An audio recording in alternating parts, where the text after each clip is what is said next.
Ate, palimos po kahit konting barya lang po. Ewan ka nga pa. Ay, kawawa naman tong bata na to. Diyos ko, nasan ba yung mga magulang mo at palaboy-laboy ka dito sa daan? Wait lang ah. Ay, eto, oh, ay, wow, sino po kayo? Anyways, baka ipambili mo ulit ng iba pang fake nails yan ah. Pang re-reband ko naman po. Ayaw mo ipangkain na lang? Sige. Lodi tong pulubi na to. Telay, nako! Una na ako, salamat sa pahapunan. Ay nako, sige, ingat ka, walang anuman. Sige po tita, ingat po. Bye, salamat ulit. Sige. Anak. Nay, bakit?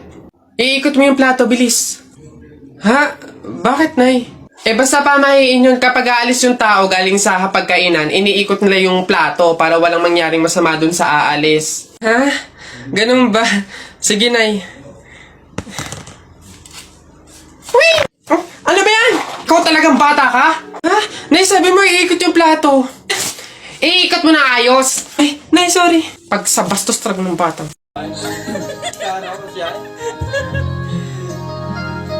Namasdan kita nang di mo alam. Pinapangarap ko ikaw ay akin. Mapupulang alawin, matagal mo din. O maabot hanggang sa langit. Wag ka lang titingin sa akin at pagkatunaw ang puso kong sabihin. Sa iyong ngiti ako'y nahuhumaling. At sa tuwing ikaw ay gagalaw, ang mundo ko'y tumitigil. Tumalang sa iyo ang awit ng aking puso. Sana'y mapansin mo rin ang iyong pag-ibig.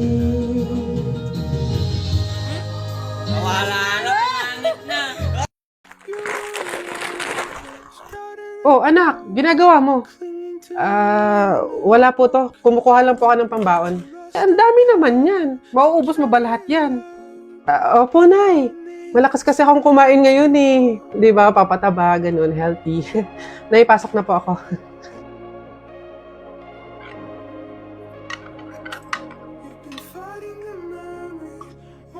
Nay, pwede po bang sa akin na lang yung natira nating kanin tsaka ulam? Bakit naman? Babaunin ko po sana ulit bukas. Sayang naman kung itatapon, di ba? Nay, pasok na po ako. Nay, pwede po bang padagdagan ng 200 pesos yung baon ko? Para saan? Para lang po sana sa class fund po namin. Opo. Naniningil na po kasi magbabayad lang po sana.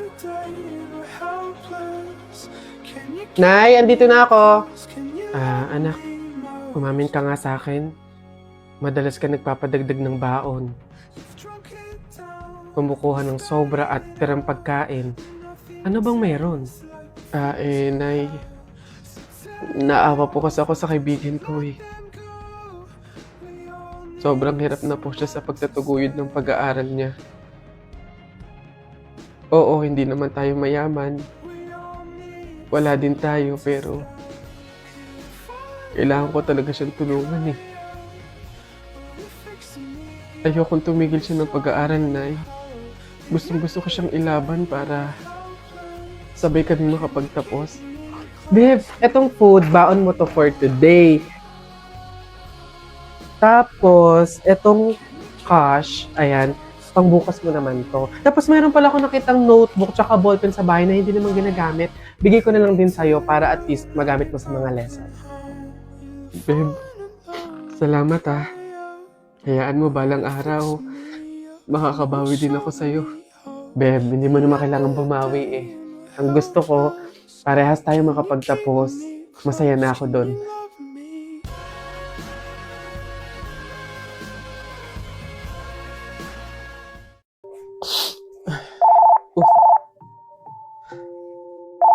Hello, Nay. Napatawag po kayo. Kamusta po?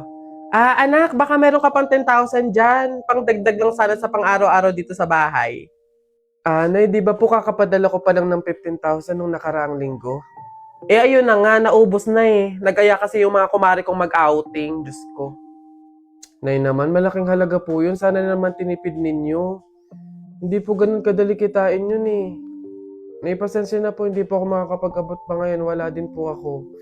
May mga bayarin din po ako dito tsaka gastusin pang araw-araw. Teka, ang yabang na itong sumagot Kung makapagsalita ka, para ang laki ng kasalanan ko Nakapag-abroad ka lang, ganyan ka na magsasagot? Puro ka lang naman pasarap dyan? Singilin kaya ka sa pagpapalaki ko sa'yo. Huwag ka mag-alala, hindi ka namin kailangan. Kaya namin nang wala ka. Sobra naman ho kayo, Nay. Hindi naman po ganun kadali magtrabaho dito sa abroad eh. Kasi lahat salo-salo mo.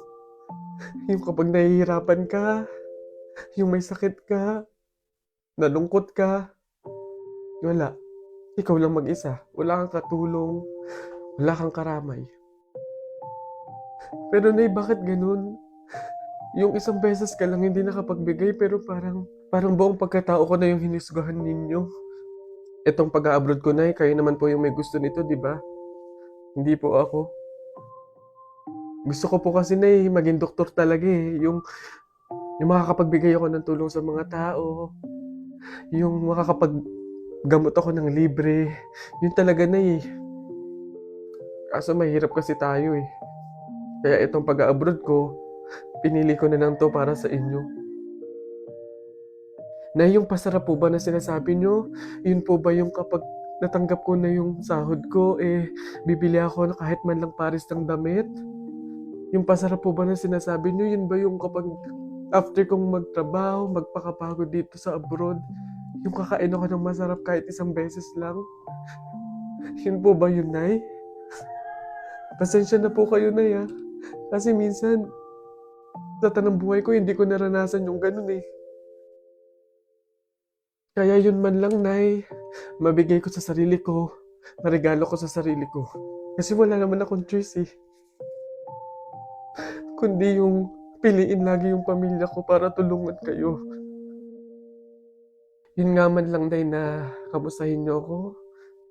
Kailan ko kaya ma-experience na yung tatawag kayo sa akin, yung magme-message kayo sa akin para kamustahin lang ako. Yung hindi yung manghihingi kayo ng pera, yung hihingi kayo ng ganito. Pero wala eh. Hindi ko alam, Nay. Hindi ko alam kung bakit sa kabila ng paghihirap ko, sa kabila ng pagpili ko sa pamilya ko kaysa sa pangarap ko, hindi ko alam din kung bakit ganito pa yung mga sinasabi niyo sa akin.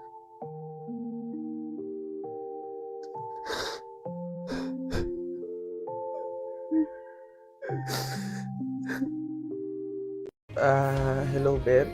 Oy, napatawag ka. Anong meron? Ayain mo ba akong gumala, kumain, mag-shopping? Beb, ang lungkot ko kasi ngayon eh. Dami kasing problema. Tatanong ko lang sana kung pwede mo akong samahan ngayon. Go lang! Basta libre mo ako ng pamasahe tsaka pagkain. Di ba? Siyempre sinamahan kita eh. Okay na yun. Okay, sige. Sige. See you. Hoy guys! Miss ko na kayo! Miss you na din guys! Sa true! Kita-kita naman tayo, nood sine, ganun. Busy pa ako sa work eh. Same, busy din sa work. Pero kung libre mo, why not? Joke!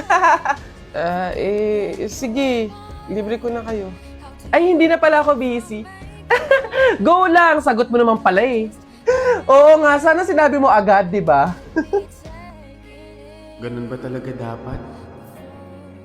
Yung kailangan ko munang maglabas ng pera bago ko sila makasama at maramdaman sila sa tabi ko.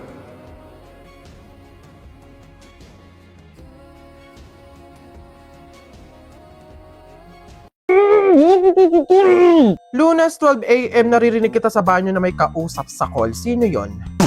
Oo na, nakikipag-usap ako sa iba. Black pants, blue shirt, white shoes. Nakita kita Friday hapon, bandang alas 6, saan ka galing? Oo na, aamin na ako. Nang babae ako. Huwag mo akong pinaglololo ko, walang papatol sa'yo, saan ka galing? Ay, grabe siya. Huwag mo akong ine-eme ha. Gusto mo na walang eme? Eto 100% real value. McDomat 11/11 deals are coming! From November 1 to 15, available dito ang hero offer na may cheeseburger with medium price and drink. Sa chicken deals na may 1-piece chicken with medium price, medium drink, and free hot fudge sundae. Meron ding 2-piece golden curry fillet with small fries, small drink, and free hot fudge sundae. Open the McDonald's app, then go to the deals page. Scroll through the deals and spot your next craving. Ready to order at the McDonald's store via dine-in, take-out, or drive-thru. Click on the deal you want to claim. Click redeem. Almost there! You can now redeem the deal within the 20-minute period. You can have it scanned at the front counter, kiosk, or drive-thru. Then, enjoy your meal!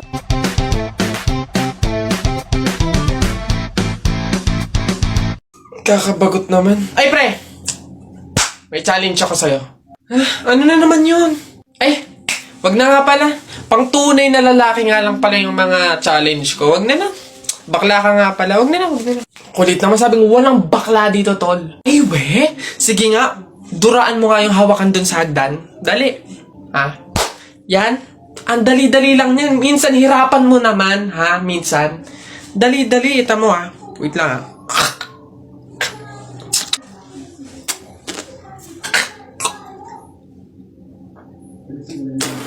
Ayun, ayun, ayun. Sabi na. Yak. Gagi, ano to?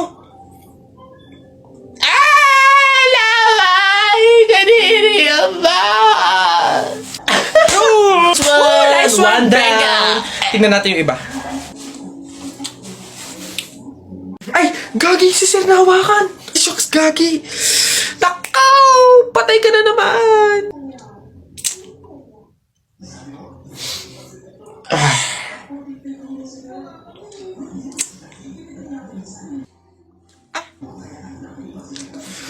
Pumunta kayo sa guidance. Pabili po! Pabili! Ano ba yan? Natutulog ang ingay-ingay. Ano ba yon? Pabili nga po ako nung 2 juice po. Ba yan eh? Ano pa? Tapos, C2 po. Ano pa? Ano pa ba? Tsaka po ng Chucky.